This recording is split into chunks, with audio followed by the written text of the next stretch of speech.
أعوذ بالله من الشيطان الرجيم. بسم الله الرحمن الرحيم. هل أتاك حديث الغاشية؟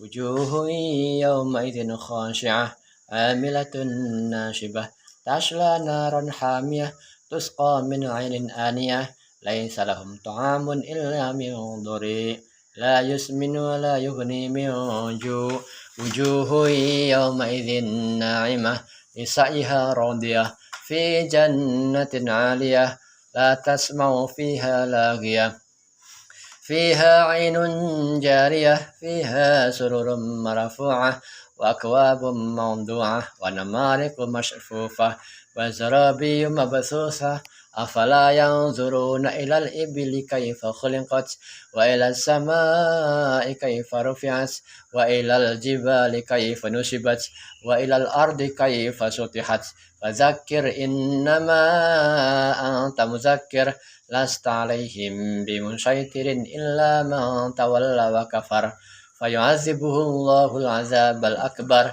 إن إلينا إيابهم ثم إن علينا حسابهم صدق الله العظيم.